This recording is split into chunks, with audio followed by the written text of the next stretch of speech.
നമസ്കാരം. അഡ്വക്കേറ്റ് റിനേഷ് അടുത്താടനാണ്. ഞാനിപ്പോൾ ഇടുക്കി കുമളിയിലേക്കുള്ള യാത്രയിലാണ്.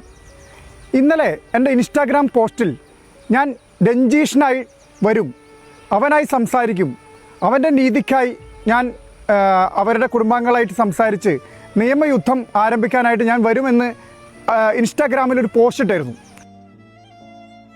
അതിൻ്റെ ഭാഗമായിട്ട് ഇപ്പോൾ ഞാൻ ഇടുക്കി അവൻ്റെ വീട്ടിലേക്ക് കുമളിയിലേക്കുള്ള യാത്രാമധ്യയിലാണ്. നമുക്കറിയാം, ഈ ഇൻസ്റ്റാഗ്രാം പോസ്റ്റ് ഇട്ടപ്പോൾ ഏകദേശം 5 ലക്ഷത്തിലധികം ആളുകളാണ് ഇത് വ്യൂ ചെയ്തതും. അതിനിടയിൽ വന്ന കമൻറ്റുകൾ വായിച്ച് എനിക്ക് വളരെയധികം സന്തോഷമായി. എല്ലാവരും ആ രഞ്ജീഷിൻ്റെ ജസ്റ്റിസിനായി. ഒരു വീഡിയോയിലൂടെ മാത്രം നമുക്ക് ഒരാൾ ഇത്രമാത്രം പ്രിയപ്പെട്ടിട്ടുണ്ടെങ്കിൽ അത് ശരിക്കും അത് സത്യം പറഞ്ഞാൽ ഒരു അത്ഭുതം തന്നെയാണ്. അല്ല, നമ്മൾ ഏതാനും ചില റീൽസിൽ അദ്ദേഹത്തിന്റെ ചിരിച്ച മുഖവും പിന്നെ ആ ചന്ദനക്കുറിയും ആ താടിയും ഒക്കെയാണ് നമ്മൾ കണ്ടേക്കുന്നത്. അപ്പൊ അതിനകത്ത് നമ്മൾ ഇദ്ദേഹത്തിന് ഇത്രമാത്രം നമ്മളൊരു വില കൽപ്പിച്ചിട്ടുണ്ടെങ്കിൽ അതിന്റെ കമന്റ് ബോക്സ് പോയി നോക്കിയപ്പോൾ അദ്ദേഹത്തിന്റെ ആടിയിൽ നമ്മൾ ആ കമന്റ് ബോക്സിൽ ആദരാഞ്ജലികൾ എന്ന് പറഞ്ഞ സംഭവമൊക്കെ കാണുമ്പോൾ നമ്മൾ അതിന് അത് ഇത്രമാത്രം നമ്മുടെ ഓരോ മലയാളികളുടെ മനസ്സിലും അത് ഏറ്റെടുത്തിട്ടുണ്ടെങ്കിൽ ആ അദ്ദേഹത്തിന് നമ്മൾ വലിയൊരു വാല്യൂ തന്നെ കൊടുത്തിട്ടുണ്ട്. അദ്ദേഹത്തിന്റെ ജീവിതകഥയിലോട്ട് പോകുമ്പോൾ ശരിക്കും ട്രാജഡി എന്ന് പറഞ്ഞാൽ ഭയങ്കര ഒന്നൊന്നര ട്രാജഡിയാണ് ഉണ്ടാവുന്നത്. എനിക്ക് തോന്നുന്നു ഞാൻ ഈ വീഡിയോ എന്റെ ഇൻസ്റ്റയിലും ഫേസ്ബുക്കിലൊക്കെ ഷെയർ ചെയ്ത സമയത്ത് എനിക്ക് തോന്നുന്നു ഒരു 6-7 മില്യൺ അടുത്ത് എന്തോ ഈ വീഡിയോസ് പോയിട്ടുണ്ട്. അപ്പൊ അതിനകത്ത് നമുക്ക് മനസ്സിലാക്കാൻ കഴിയും അത്രയും സപ്പോർട്ട് നമ്മുടെ ഓരോ മലയാളികളും ഇദ്ദേഹത്തിന് കൊടുത്തിട്ടുണ്ടെന്ന്. ശരിക്കും ഈ പുള്ളിക്കാരുടെ ജീവിതം നമുക്ക് ശരിക്കും വലിയൊരു പാഠം തന്നെയാണ്. പാഠം എന്ന് വെച്ച് കഴിഞ്ഞാൽ ഒരുപാട് നമ്മുടെ നിയമത്തിനോടൊരു വെറുപ്പ് തോന്നുന്നു, ആ പൂതനയോടത്തൊരു അറപ്പും ദേഷ്യം മറ്റു എല്ലാ വികാരങ്ങളും നമുക്ക് ഒരുമിച്ച് തോന്നുക പറയത്തില്ല. അതാണ് ഇവളുടെ കാര്യം തോന്നുന്നത്. എന്തായാലും ഞാൻ ഇവളുടെ ഫോട്ടോ ഈ വീഡിയോ തുടക്കം മുതൽ അവസാനം വരെ ഞാൻ ഇവളുടെ ഫോട്ടോ വെക്കും. കാര്യം എന്ന് വെച്ചാൽ ഇവളെ കാണുന്ന ഓരോരുത്തരും ഇവിടെ മനസ്സിലാക്കണം. ഇവിടെ ഈ പറയുന്ന ഗ്രീഷ്മ, കഷായം ഗ്രീഷ്മ, ഷിംജിത, അങ്ങനെയൊക്കെ ഒരു മനസാക്ഷി ഇല്ലാത്ത വർഗപ്പെട്ട് എന്ന് പറയത്തില്ലേ. ഈ ഷിംജിതനൊക്കെ പറയുന്ന ഒരു കാര്യം കേട്ടോ. അത് വേറൊന്നും കൊണ്ടല്ല. എന്താന്ന് വെച്ച് കഴിഞ്ഞാൽ അറിയാതെ ആണെങ്കിലും അറിഞ്ഞുകൊണ്ടാണെങ്കിലും ആ ദീപക് എന്ന വ്യക്തിയുടെ മരണത്തിന് കാരണമായി ഇവളാണ്. അദ്ദേഹം ഈ മരിച്ചു പോയിട്ട് പോലും ഇവള് അന്ന് ഏഷ്യൻ ന്യൂസിന് കൊടുത്ത വാക്യങ്ങള് അവളൊരു ഒരു മനസാക്ഷി കുത്തില്ലാതെ പറഞ്ഞു. അത് കഴിഞ്ഞിട്ട് ഇപ്പൊ ഇവള് കാണിച്ചുകൊണ്ട് നടക്കുന്ന ചെറ്റത്തരങ്ങൾ നമ്മൾ സോഷ്യൽ മീഡിയയിൽ കൂടി വന്ന് കാണുന്നുണ്ട്. അതായത് ആ ജീവനോടെ ഇരിക്കുന്ന അച്ഛന്റെ അമ്മയുടെ മുമ്പിൽ വന്ന് ചിരിച്ചു നിൽക്കുന്ന യക്ഷി തന്നെയാണ് ഷിംജിത. എനിക്ക് ശരിക്കും അവളോട് നല്ല വെറുപ്പുണ്ട്. അവൾ ഇപ്പോഴും വന്നിട്ട് അവള് റീലിടുന്നു, അവൾ ജീവിക്കുന്നവരാണ്. പക്ഷെ അവള് സ്വന്തമായിട്ട് വന്ന് ന്യായീകരിക്കാൻ നേരത്താണ് നമുക്ക് അവളോടൊക്കെ ദേഷ്യം തോന്നുന്നത്. അപ്പൊ അങ്ങനെ ഒരു മനസാക്ഷി ഇല്ലാത്ത ഒരു ഇനത്തിൽപ്പെട്ട അവളാണ് ഈ പറയുന്ന ഇവള്. ഈ രഞ്ജിഷേട്ടന്റെ സ്റ്റോറിലോട്ട് വരാൻ നേരത്തെ രഞ്ജിഷേട്ടനും ഈ പറയുന്ന ഇവളുടെ പേര് ശ്രീകുട്ടിയോ അങ്ങനെ എന്തോ മറ്റേടത്തെ പേരാണ് ഇവളുടെ. അപ്പൊ ഇവള് ആ ചേട്ടനായിട്ട് 3 വർഷത്തോളം പ്രണയത്തിലായിരുന്നു. ആ പ്രണയത്തിന് ശേഷമാണ് അത് രണ്ടുപേരുടെയും കൂടി ഇഷ്ടത്തോടെ, രണ്ടുപേരുടെ ആഗ്രഹത്തോടെ വിവാഹം കഴിച്ചവരാണ് ഇരുവരും. ആ വിവാഹം കഴിഞ്ഞു. 2 വർഷത്തിനിടയിൽ അവർക്കൊരു കുഞ്ഞുണ്ടായി. ആ കുഞ്ഞുണ്ടായി കഴിഞ്ഞിട്ട് ഈ നശിച്ചവള് ഖത്തറിലോട്ട് പോയി. എന്നിട്ട് അവിടെ പോയിട്ട് അവിടെ പണിയെടുക്കാം എന്ന് വിചാരിച്ചിട്ട്, നമ്മളെ ഫാമിലിയിൽ നമ്മൾ ഏറ്റവും കൂടുതൽ ആഗ്രഹിക്കുന്ന വെച്ചാൽ നമുക്ക് എപ്പോഴും ഒരു സ്ഥിരത വേണം. നമുക്ക് കുറച്ച് ഏൺ ചെയ്ത് കഴിഞ്ഞാൽ നമുക്ക് കുറച്ച് ഉണ്ടാക്കാൻ പറ്റും. അതിനിടയിൽ പറയുന്ന മറ്റൊരു കാര്യം വേണ്ടി, ഇവളെ ഉണ്ടല്ലോ, ഇവളെ പഠിപ്പിച്ചത് പോലും ഈ പറയുന്ന ഈ രഞ്ജീഷ് എന്ന് പറഞ്ഞ ചേട്ടനാ.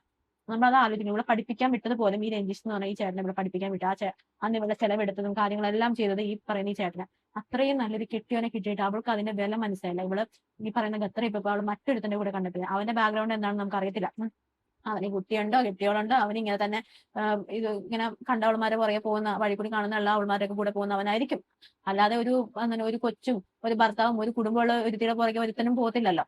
അങ്ങനെ പോകുന്ന അവന്മാര് ഞാൻ പറഞ്ഞില്ല, മറ്റേ പേര് തന്നെ വിളിക്കേണ്ട ഒരുമാരൊക്കെ. അപ്പൊ അങ്ങനെ പോയിട്ട് അവൾക്ക് അവളുടെ കുറച്ച് നാൾ കഴിഞ്ഞപ്പോ, അതായത് 8 വർഷത്തോളമായി അവളെ ഖത്തറിൽ പോയിട്ട് 6, 7, 8 വർഷം. ആ 8 വർഷം കഴിഞ്ഞപ്പോ ഇവിടെ ആ കുഞ്ഞിനെ വന്ന് ചോദിച്ചു. ആരോട്? ഈ ചേട്ടനോട് വന്ന് ചോദിക്കണം, ഈ ചേട്ടൻ്റെ അടുത്ത്. എന്തിനു വേണ്ടിയിട്ട്? എന്നാലും അവൾക്ക് അവളുടെ ഇതങ്ങ് കംപ്ലീറ്റ് ആക്കാൻ പറ്റുള്ളൂ. അവളുടെ മറ്റേ അസുഖം ഉണ്ടല്ലോ.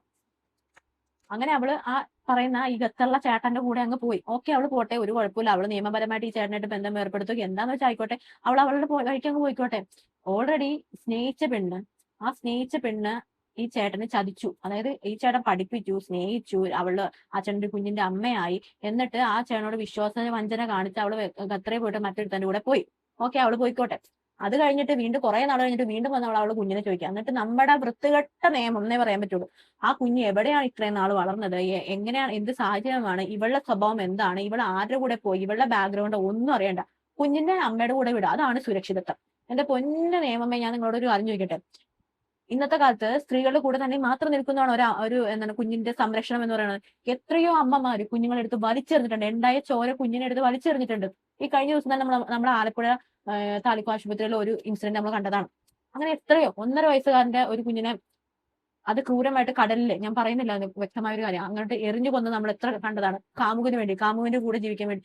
ഇതൊന്നും ഈ പറയുന്ന ജഡ്ജിമാരുടെ കണ്ണിൽ കാണുന്നില്ലേ? ഒരു സ്ത്രീയുടെ കയ്യിലായിരിക്കുമോ അവൾക്ക് അത്രയും കുഞ്ഞിനോട് അത്രയും വലിയ താല്പര്യം ഉണ്ടെങ്കിൽ ഇവള് മറ്റു അവന്മാരുടെ കൂടെ പോകുമോ? അവളുടെ കുഞ്ഞിന് അത്ര സ്നേഹമാണ്, ഇഷ്ടമാണെന്നുണ്ടെങ്കിൽ അവള് പോകുമോ? ഒരിക്കലും പോകത്തില്ല. ആ കുഞ്ഞിനോട് വൈകാരികമായ ഒരു ഇഷ്ടമുണ്ടെങ്കിൽ ഒരിക്കലും അവൾക്ക് അവളോട് മാത്രമാണ് ഇഷ്ടം. അതായത് ഈ പറയുന്ന കാമുകനോട് തെണ്ടിയെടുത്ത് യാതൊരുവിധ ഇഷ്ടം ഉണ്ടെന്ന് എനിക്ക് തോന്നുന്നില്ല. എന്നിട്ട് ആ കുഞ്ഞിനെ അവള് നിയമപരമായിട്ട് നിയമത്തിന്റെ ഒരു സഹായത്തോടെ അവള് വിളിച്ച് കൊണ്ടുപോയി ആ കൊച്ചിനെ. എന്നിട്ട് ഈ ചേട്ടൻ ഈ ആത്മഹത്യക്ക് ശ്രമിച്ച് ഒരാഴ്ചയോളം ഈ ചേട്ടൻ ഹോസ്പിറ്റലിൽ കിടന്ന് മരണത്തോട് മല്ലടിച്ചു. അത് കഴിഞ്ഞിട്ട് ചേട്ടൻ മരണാന്തര ചടങ്ങുകളിന് പോലും ഇവളെ ആ കുഞ്ഞിനെ വിട്ടില്ല. ഒന്ന് ആലോചിച്ച് നോക്കി, ഇവളുടെ മനസ്സ് എത്രമാത്രം ക്രൂരമായ മനസ്സാണ് നമ്മളൊന്ന് ആലോചിച്ച് നോക്കിക്കും.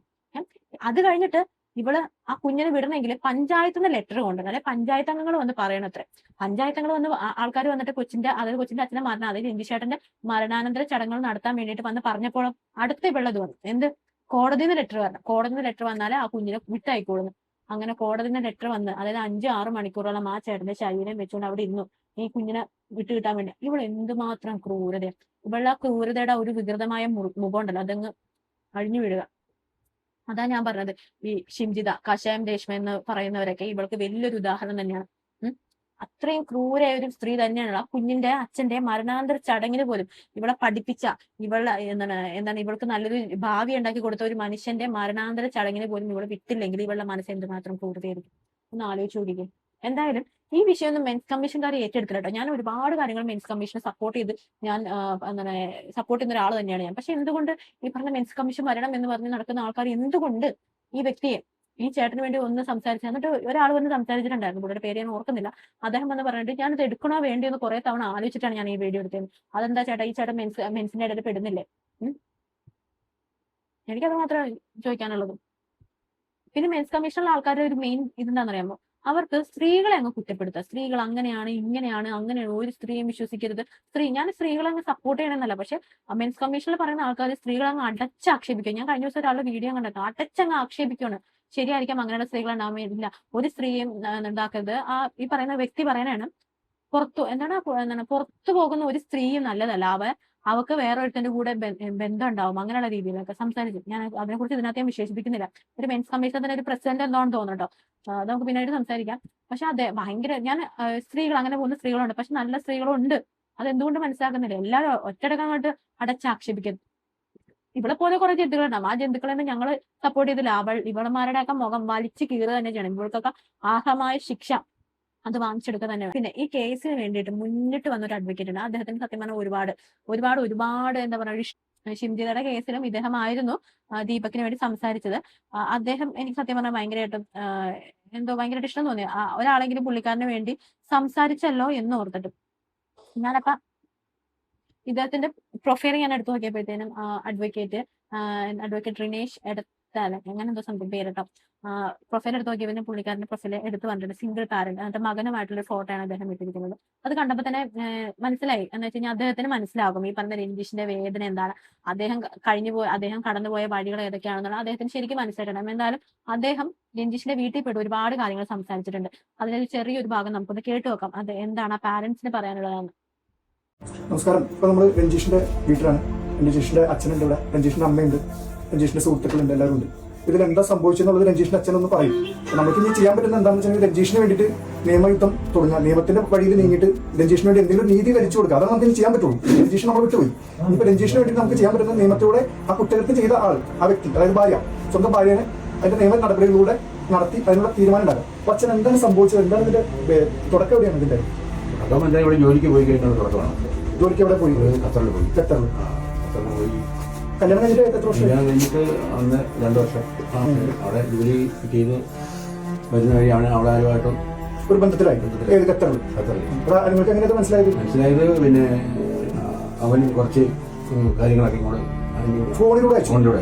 ഈ ആ വ്യക്തി അങ്ങനെയാ സഭ അറിയുന്നത്. ഓ, അതായത് ഈ എന്താ പറയാ, ഖത്തറിൽ വെച്ച് പരിചയപ്പെട്ട് ആ ബന്ധത്തിലായിരുന്ന വ്യക്തി ഇങ്ങോട്ട് നമ്മുടെ രഞ്ജീഷിന്റെ മൊബൈലിലേക്ക് അനാവശ്യമായിട്ടുള്ള അവരുടെ ബന്ധത്തെ കുറിച്ചുള്ള ഫോട്ടോകൾ സ്വന്തം ഭർത്താവിന് അയച്ചു കൊടുക്കും. അങ്ങനെയാണ് ഞങ്ങൾ അറിയുന്നത്. നിങ്ങൾ അറിയുന്നു. എത്ര വർഷമായി പോയത്? അപ്പൊ 3 വർഷം കഴിഞ്ഞു. അപ്പൊ എനിക്ക് തോന്നുന്നു അപ്പൊ ഇങ്ങനെയുള്ള ഇങ്ങനെ ഫോട്ടോസോ അങ്ങനെ എന്തോ ഇയാൾക്ക് അയച്ചു കൊടുത്തു എന്ന് പറഞ്ഞല്ലോ, അത് കണ്ടാൽ ഏത് ഭർത്താവിന് വിഷമം ഉണ്ടായിട്ടുണ്ടാവും. അത് അതായിരിക്കും കാരണം, അല്ലാതെ രഞ്ജീഷ് മരിക്കാനുള്ള യാതൊരു കാരണവും കാണില്ല. കാരണം ഞാൻ ഇവിടുത്തെ സുഹൃത്തുക്കളോട് ചോദിച്ചു, എല്ലാവർക്കും വേണ്ടപ്പെട്ട ആളാണ്. അല്ല, അപ്പൊ മരണത്തിനുള്ള കാരണം ശ്രീരഞ്ജിനിയാണ്, ഉറപ്പാണ്. അപ്പൊ ഞാൻ ശ്രീരഞ്ജിനി അവരുടെ അമ്മയാണ് നമ്മുടെ മകനെ ഈ ലെവലിലേക്ക് വെക്കാനുള്ള കാരണം. അപ്പൊ നമുക്ക് അതിന്റെ നിയമ നടപടികൾ പോകണം വെച്ചാൽ അല്ലെങ്കിൽ നമുക്ക് നമ്മുടെ മകനോട് നീതി കിട്ടാൻ ഇതുള്ളൂ രക്ഷ. ഏറ്റവും കൂടുതൽ കുഞ്ഞിനെ ഇവിടെ തള്ള വന്നുകൊണ്ട് തിരിച്ചുകൊണ്ടുവരുന്ന 15 വരെ ഇവിടെ വന്നിട്ട് എത്രാം ക്ലാസ്സിൽ പഠിക്കുന്നത്? 2ാം ക്ലാസ്സിലായിട്ടുള്ളൂ അല്ലേ. കുട്ടീനെ കാണിക്കാനുള്ള വിഷമവും പിന്നെ ഈ മെയിൻ്റനൻസ് കേസിന്റെ അറ്റാച്ച്മെന്റും എല്ലാം കൂടി ഒരു പ്രഷർഫുൾ സിറ്റുവേഷനിൽ എത്തിയാണ്. അതായിരിക്കും ചിലപ്പോൾ അദ്ദേഹത്തിന് പിടിച്ചേക്കില്ല. ഇല്ല, അപ്പൊ അതാണ് പറഞ്ഞത്. അപ്പൊ ഇതാണ് നമ്മൾ പരാതിയിൽ എഴുതി കൊടുക്കേണ്ടത്. നിങ്ങൾ എഴുതി കൊടുത്തിരുന്ന മരിച്ചതിന്റെ മത്സരമാണ് വന്ന് എഴുതിയത്. അത് ആത്മഹത്യ ചെയ്യുമ്പോൾ ഒരു പ്രോസസ്സാണ്, അതൊരു കേസ് എടുക്കും നോർമലി. ഇനി കൊടുക്കേണ്ടത് എത്രയും പെട്ടെന്ന് ഈ മരണത്തിനുള്ള ഉത്തരവാദി, അതായത് എന്റെ മകന്റെ മരണത്തിനുള്ള ഉത്തരവാദി ഈ ശ്രീരഞ്ജിനി എന്നുള്ളതും ശ്രീരഞ്ജിന്റെ അമ്മയാണ്. അവരുടെ മാനസിക സമ്മർദ്ദവും പിന്നെ അയാളുടെ പ്രതികരണം, അതായത് ഈ കാമുകൻ എന്ന് പറയുന്ന വ്യക്തിയുടെ അവരും കാരണം, കാരണം അവൻ അതിലേക്ക് അയച്ചു കൊടുത്തു, ഫോണിലേക്ക് അയച്ചു കൊടുത്തുകൊണ്ടാണ് ഇങ്ങനെ വന്നതെന്നുള്ളത് നമ്മൾ പരാതി കൊടുത്ത് അവർക്കെതിരെ കേസ് എടുപ്പിച്ച് എഫ്ഐആർ എടുപ്പിച്ച് അതിന്റെ രീതിയിൽ പോയില്ലെങ്കിൽ നമുക്കത് നീതി ലഭിക്കാൻ പറ്റും. അപ്പൊ നിങ്ങളെ സംബന്ധിച്ച് എല്ലാ സപ്പോർട്ടും നമ്മൾ തരും. അതിനുവേണ്ടിയാണ് ഞാൻ വന്നത്. വളരെ എന്താ പറയാ വിഷമമുണ്ട് ഇങ്ങനെയുള്ള കാര്യങ്ങൾ. നമുക്ക് എന്ത് ചെയ്യാൻ പറ്റും, നമ്മൾ അനുഭവിക്കുക ഇതുള്ളൂ നമ്മുടെ ഇത്. അതെ, അപ്പൊ ഇനി ഞാനൊരു റിക്വസ്റ്റ് പറയണേ, ഈ നീതിക്കായിട്ട് നമ്മൾ പോലീസ് സ്റ്റേഷനിൽ പരാതി കൊടുക്കാം. കൃത്യമായിട്ടുള്ള കാര്യങ്ങൾ ചെയ്ത് കഴിഞ്ഞാൽ നമുക്ക് കാര്യങ്ങളൊക്കെ ചെയ്യാൻ പറ്റും. അതുപോലെ തന്നെ നമ്മൾ അദ്ദേഹത്തിന്റെ ഈ റീൽസിലൊക്കെ അദ്ദേഹത്തിന്റെ ഒരു കള്ളച്ചിരിയും കാര്യങ്ങളൊക്കെ ഉണ്ട്. അത് കണ്ടപ്പോഴത്തേക്കും ശരിക്കും നമുക്ക് സങ്കടം തോന്നിപ്പോയി. എന്നുവെച്ചാൽ അദ്ദേഹം എന്തുമാത്രം വേദനകൾ മനസ്സിൽ ഒളിപ്പിച്ചിട്ടാണ് അതിലൊക്കെ ചിരിച്ച് അങ്ങനെ ഭയങ്കര ഹാപ്പി ഒരു ഇതായിട്ടൊക്കെ നിൽക്കുന്നത്. അതേപോലെ തന്നെ ഈ ചേട്ടനെ കുറിച്ചിട്ട്, ഈ രഞ്ജീഷ് എന്ന ചേട്ടനെ കുറിച്ച് ചോദിക്കുമ്പോഴൊക്കെ അതിലുള്ള ST പിള്ളേർ, അതായത് ST പിള്ളേരോട് കൂടുതലും പ്രൈവറ്റ് ബസ്സിലെ കണ്ടക്ടേഴ്സ് വളരെ മോശമായിട്ടാണ് പെരുമാറുന്നത്. എന്റെ കണ്ടു ഞാൻ ഒരുപാട് കണ്ടിട്ടുണ്ട്. ഞാനൊക്കെ അനുഭവിച്ചിട്ടുള്ളത് പണ്ട് ചെറുപ്പകാലത്ത്. അന്നേരമൊക്കെ നമ്മളോടൊക്കെ ഒരു അഭിപ്രായം വന്ന് ബസ്സിലെ കണ്ടക്ടേഴ്സിന്റെ അടുത്തൊക്കെ ചോദിക്കുകയാണെങ്കിൽ നമ്മൾ രണ്ട് നല്ല പറയും അല്ലെ. പക്ഷെ ഈ ചേട്ടന്റെ ബസ്സിൽ കയറുന്ന ഓരോ ST പിള്ളേരോടും ചോദിച്ചു കഴിഞ്ഞാൽ ആ പിള്ളേരൊക്കെ അത്രയും നല്ല അഭിപ്രായങ്ങൾ പറയാം. അത് ഒരിക്കലും ഈ മരിച്ചുപോയതിന്റെ ഒരു പേരൊന്നും ആയിരിക്കത്തില്ല. കാരണം അത്രയും നല്ലൊരു ചേട്ടൻ ഇല്ല. ST പിള്ളേരോട് പോലും അത്രയും സ്നേഹത്തോടെയൊക്കെ പെരുമാറുന്നുണ്ട്. അപ്പൊ അദ്ദേഹത്തിന്റെ ഒരു മൈൻഡിന്, അദ്ദേഹത്തിന്റെ മനസ്സിന്റെ ക്വാളിറ്റി തന്നെയാണ്. എന്തായാലും ഈ ചേട്ടന്റെ കല്യാണ ഫോട്ടോ ഒക്കെ കാണുമ്പോൾ ശരിക്കും നമ്മുടെ വീട്ടിലൊരു അംഗത്തിനെ കൂട്ടാൻ എനിക്ക് തോന്നുന്നത്. ഞാൻ ഭയങ്കര ചില സമയത്ത് ഈ പുള്ളിക്കാരുടെ ഒരു വിഷയം പറയുമ്പോൾ നമുക്ക് ചിലതൊക്കെ നമ്മുടെ ഇമോഷണലി നമുക്ക് എന്താ ഇതായി പോകത്തില്ല. അങ്ങനെ ഒരു ഇതൊക്കെ ചില സമയത്ത് തോന്നി പുള്ളിയുടെ ഇത് കേൾക്കാൻ നേരത്ത്.